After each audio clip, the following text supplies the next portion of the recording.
খুবই এটা খুবই বলবো আনফরচুনেট আমাদের জন্য যে আমরা কোনো এখনো এই সেন্সর প্রথার কারণে আমরা যখন স্টোরি লিখি স্ক্রিপ্ট লিখি তখন সেলফ সেন্সার্ড হয়ে লিখি।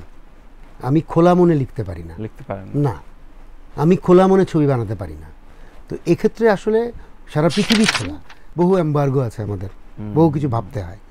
তো এক্ষেত্রে আমার জানো না যে আমার প্রস্তাব সবসময় আমি এক কথাই বলি যে গ্রেডিং পদ্ধতি চালু করা উচিত, যে লেখা থাকবে কোনটা আসলে বাচ্চারা দেখবে, কোনটা বড়রা দেখবে, কোনটা সবাই দেখবে। এই তো সিস্টেম সারা পৃথিবীতে, মডার্ন সিস্টেম। তো আমরা সেই ব্রিটিশদের আইন কিন্তু একটু একটু করে চেঞ্জ করে ওইটাই চালাই। আমার ধরুন আমি কষ্ট করে বলতে চাই যে অনুদান প্রক্রিয়া এবং জাতীয় পুরস্কারের প্রক্রিয়া, হ্যাঁ, এটা আমার কাছে কখনো স্বচ্ছ মনে হয়নি। না না, এটা একটু ম্যানিপুলেশন আছে, এটা স্বচ্ছ হওয়া খুব জরুরি দরকার।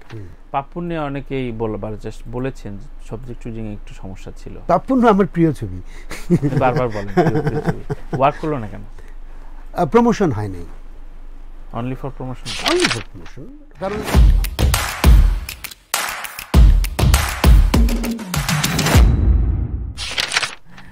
তো এখনকার দুই তিন ধরনের জনরাই কাজ হচ্ছে। অনেকে অধিকাংশই থ্রিলার ধর্মী কাজ খুব পছন্দ করছে, বা সেগুলো পিচ দিলে সেগুলো কাজ পাচ্ছে অনেক বড় বড় প্ল্যাটফর্মে। এটা কি চলতি হাওয়া? হ্যাঁ, একদমই চলতি হাওয়া। এটা আমার ধারণা আমাদের এখানে সাবকন্টিনেন্টে এটা আমদানি করেছে নেটফ্লিক্স থ্রু সিক্রেট গেম। হ্যাঁ, সিক্রেট গেম থ্রু কোভিড। হ্যাঁ, কোভিড তো আছে, ঘরে বসে দেখা। এক্স্যাক্টলি, কোভিড আছে। দেন ওটার ইম্প্যাক্ট যে থ্রিলার, হ্যাঁ, এইটা চলছে। আর এটা চলে, যেমন বাবা কেন চাকর, শান্ত কোনো মাস্তান, একের পর এক চলতে থাকে। কেন কেন কেন? তো এইটা এখন একের পর এক থ্রিলার চলতেছে, একটু স্যাচুরেটেড হয়ে যাবে, নতুন কোনো একটা কিছু আসবে। আচ্ছা আচ্ছা, এরকমই। তার মানে প্রেমের নির্মল গল্প এখন যে অনেকে মানে ঠিকঠাক মতো নিতে পারছে না, এবং বানাচ্ছেও কম। প্রেমের গল্পের গত 400-500 বছর ধরে যদি আমরা একটু দেখি যে প্রেমের গল্প ও অমূল্যহীন। কারণ মানুষের প্রেমে পড়ার যে আনন্দ, চিরন্তন আনন্দ, হ্যাঁ, সেটা তো ফুরিয়ে গেলে আর মানুষ থাকবে না, তাই না? মানে আমরা এখন আমাদের কাছে মনে হয় যে এখনকার জেনারেশন আর প্রেম করছে না, তাই না? কিন্তু দিস ইজ নট ট্রু। একদম সত্য না। ওরা প্রেমে পড়ছে ওদের ভঙ্গিতে। ভঙ্গিটা আলাদা। হ্যাঁ, আমার ভঙ্গিতে তো ও প্রেমে পড়বে না। আমরা 60s বুমার। সেলিম ভাই, আপনার কাছে যতবারই আলাপ করি কিছু না কিছু শিখি। আমি একটু এর আগেও আলাপ হচ্ছে, আমি সেন্সর প্রথা নিয়ে আসলে আলোচনা করতে চাই। খুব বিশদ না, কিন্তু ধরেন এখন ইন্ডিয়ান ফিল্ম আমরা দেখছি, হলে বসে দেখছি, সেটা আবার এক ধরনের সেন্সর হয়ে যাচ্ছে। আমাদের প্রিমিয়ার করতে যখন নিয়ে যায় তখন সেন্সর হয়ে আসতেছে, তারপরে 1 ঘন্টা পরে আমাদের দেখা হয়। আমরা যেহেতু প্রথম শোটা দেখতে পাই, ধরেন অ্যানিমেলের কথা, অ্যানিমেলের যেই ভাবে বর্ণনা দেখালো এবং এটা সেন্সর বোর্ডে সবাই সাইন করলো, তো আপনি এর যদি 10% আপনি দেখাতে চান, আপনি সেন্সর পাবেন? আমাদের এটা কি ধরনের রীতি? না, এটা খুবই বলবো আনফরচুনেট আমাদের জন্য যে আমরা কোনো এখনো এই সেন্সর প্রথার কারণে আমরা যখন স্টোরি লিখি স্ক্রিপ্ট লিখি তখন সেলফ সেন্সার্ড হয়ে লিখি।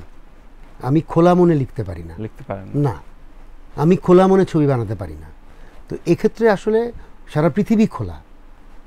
আমি অশ্লীলতার কথা বলছি না, যে কোনো সাবজেক্টই, যে কোনো সাবজেক্টই বহু এম্বার্গো আছে আমাদের, বহু কিছু ভাবতে হয়। তো এক্ষেত্রে আমার জানো না যে আমার প্রস্তাব সবসময় আমি এক কথাই বলি যে গ্রেডিং পদ্ধতি চালু করা উচিত, যে লেখা থাকবে কোনটা আসলে বাচ্চারা দেখবে, কোনটা বড়রা দেখবে, কোনটা সবাই দেখবে। এই তো সিস্টেম সারা পৃথিবীতে, মডার্ন সিস্টেম। তো আমরা সেই ব্রিটিশদের আইন কিন্তু একটু একটু করে চেঞ্জ করে ওইটাই চালাচ্ছি। হ্যাঁ, ব্রিটিশ মোড়ে ভূত হয়ে গেছে।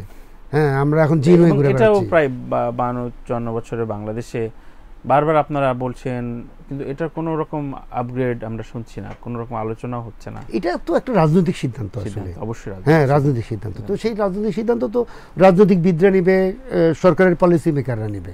আমরা শুধু বলতেই পারি, এটা তো আমরা করতে পারি না। একদম।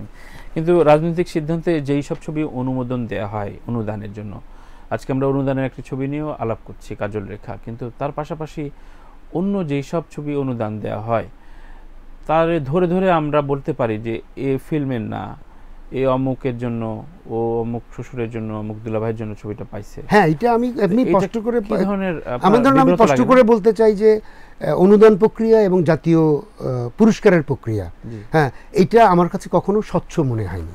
স্বচ্ছ মনে হয় না, না, এটা একটু ম্যানিপুলেশন আছে। এটা স্বচ্ছ হওয়া খুব জরুরি দরকার। অবশ্যই, মানে অন্তত অনুদানেরটা, মানে অনুদান এবং জাতীয় পুরস্কার দুটোই আছে না, যে এখানে এটা একদম যত দূর সম্ভব এর ক্রেডিবিলিটি যত বাড়বে তত আমরা উৎসাহী হয়ে ভালো ছবি বানানোর চেষ্টা করব। Right, right. এবং তরুণরাও একদম। সো কাজল রেখার মূল পরিকল্পনাটা কি? আপনারা অনেক কলিগরা বলেন এটা তো ফেস্টিভ্যালে ফাটাই দিবে আমাদের সিনেমা হলগুলো, তো অনেকের চাওয়া থাকে যে প্রচুর না, না, আমরা কোনো ফেস্টিভ্যালের জন্য ছবি বানাইনি আমি। হ্যাঁ, ফেস্টিভ্যালে গেলে অটো যাবে, তার জন্য কোনো রকম চাপ নাই। আচ্ছা, হ্যাঁ, আমার পুরোটাই আমি সিনেমা হলে দর্শকদের সামনে উপস্থাপন করতে চাই এই বাংলাদেশের, প্রথমত। দ্বিতীয়ত সারা পৃথিবীর যে বাঙালি আছে, আমাদের সিনেমা একভাবে একই সাথে প্রায় কাছাকাছি সময়ে আমেরিকা, কানাডা রিলিজ হবে, অস্ট্রেলিয়া রিলিজ হবে, ইউরোপের বিভিন্ন শহরে রিলিজ হবে। হ্যাঁ, আমরা চেষ্টা করছি পশ্চিমবঙ্গে রিলিজ করার জন্য, এরকম একটা চেষ্টাও আমাদের আছে। তো দেন এটা একদমই মানুষের জন্য, মানে বাঙালি মানুষের জন্য সিনেমা। আচ্ছা, আচ্ছা, মানে আপনার ফেস্টিভ্যালের প্রতি অতি আগ্রহ কাজ করে না কখনো? আমার নিজের ঘরই ঠিক নাই। হ্যাঁ, আর ফেস্টিভ্যালের জন্য আসলে যে ধরনের সিনেমা দরকার, যে ধরনের ভঙ্গি দরকার, হ্যাঁ, এটা আমি করতে চাই না আর কি। মানে আসলে না, যে প্রথমে আমি একটা বাংলাদেশের আমাদের ইন্ডাস্ট্রি অনেক বছর ধরে আমরা আসলে একটু স্ট্রাগল করছি, এখন একটু ভালোর দিকে যাচ্ছি আমরা। তো এই সময়টায় আমি যদি আরেকটু সার্ভ করতে পারি, যদি একটা লোকও বেশি যায় সিনেমা হলে, কারণ সিনেমা খুবই জরুরি এই কারণে যে সিনেমার ইম্প্যাক্ট মানুষের উপর খুব সবচেয়ে ব্যাপক পড়ে। তো আমরা যদি মানুষের শুভ বুদ্ধির উদয়ে হবে এই ধরনের সিনেমা বানাই, তাহলে খুব ভালো হয়, খুব ভালো হয়। হ্যাঁ, আচ্ছা, আচ্ছা। তো চলচ্চিত্রের ক্ষেত্রে আপনার কাছে মানে আপনি কেন চলচ্চিত্রটা বানান? মানে অনেকে বলে যে এটাতে মেসেজ খোঁজার দরকার নাই, এন্টারটেইন। আবার অনেকে বলে না, অবশ্যই দিন শেষে একটা লিনিয়ার থাকা দরকার। ফিল্ম মেকার হিসেবে আমি আসলে এন্টারটেইনার, দিস ইজ ফাইন। আমি বিনোদিতই করতে চাই, লোকেদেরকে বিনোদিতই করতে চাই, কিন্তু সেই বিনোদন আমার বিনোদন, আমার দেশের বিনোদন। আচ্ছা, আচ্ছা। সেলিম ভাই, আপনাকে বা অমিতাভকে জিজ্ঞাসা করবো করে করা হয় না, অস্কারে কিছু কিছু ছবি যায় প্রতি বছর, আমরা খবর ছাপি। তো এগুলোর প্রক্রিয়া এবং এগুলোর কোনো রকম আপগ্রেডও আমরা শুনি না। কিছু ছবি পাঠানো হয়, কিছু ছবি কোনো সময় টেকেও না, মানে কোনো সময় এক সময় টেকে না। তো এটা নিয়ে কি কখনো রিসার্চ কোনো? আমি এটা করিনি। এমনি জানি বাংলাদেশে একটা অস্কার কমিটি আছে, ওনারা এখান থেকে বাছাই করে ছবি পাঠায় ওখানে। আচ্ছা, এটুকু আমি জানি। তো দেশের ছবির ক্ষেত্রে আসলে মানে বিশ্ব দরবারে যাওয়ার জন্য যে প্রক্রিয়া, এটা কি আসলে কি ধরনের? ওইটা আমি ভালো বলতে পারবো না। এটা আপনাদের ভেতরে একটা আর্টস থাকে কিনা যে কানে আপনার? না, আমার ওইরকম সেই জন্য একটা ছবি না, কানের জন্য আলাদা করে ছবি বানাতে পারবো না। তো আমি ছবি বানাবো দর্শকের জন্য, ওটা যদি কানে যায় আমি খুব খুশি হব। আচ্ছা, ওই যদি অস্কারে যায় আমি আরো খুশি হব। আচ্ছা, আচ্ছা, তাই না? কিন্তু নতুন ছেলে পেলে তো কিছু বাইরের অনুদান নিয়ে এসে এটা একটা ফেস্টিভ্যাল সার্কিটে এরকম একটা ব্যাপার আছে। এটাও খারাপ না যে ফেস্টিভ্যাল সার্কিটগুলোতে আসলে আর্ট হাউস সিনেমা হয়, এবং আর্ট হাউস সিনেমারও খুব দরকার। মানে একটা মেইন স্ট্রিম ইন্ডাস্ট্রি যত বড় হবে, আর্ট হাউসও তত ডেভেলপ করে। আসলে আমি দেখছি অন্যান্য পৃথিবীতে যা হয়। তো দেন সিনেমার, আমাদের মেইন স্ট্রিম সিনেমার পাশাপাশি আর্ট হাউস সিনেমা খুবই প্রয়োজনীয় আমি মনে করি।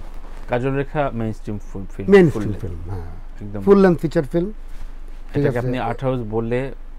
না, আমি আর্ট হাউস বলতে চাই না। বলতে চান না? না, না, আমার সহজ সরল গ্রামের গল্প, আমাদের ঐতিহ্যের গল্প, পুরনো গল্প।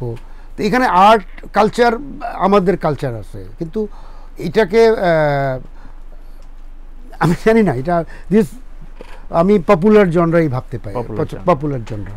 স্বপ্নজাল এবং পাপপূর্ণ দুইটা সাবজেক্ট চুজিংয়ে স্বপ্নজাল একটা ফ্যান্টাস্টিক মুভি, পাপ্পুন নিয়ে অনেকেই বলেছেন সাবজেক্ট চুজিং একটু সমস্যা ছিল। পাপ্পুন আমার প্রিয় ছবি, বারবার বলেন ওয়ার্ক করলো না কেন? প্রমোশন হয় নাই।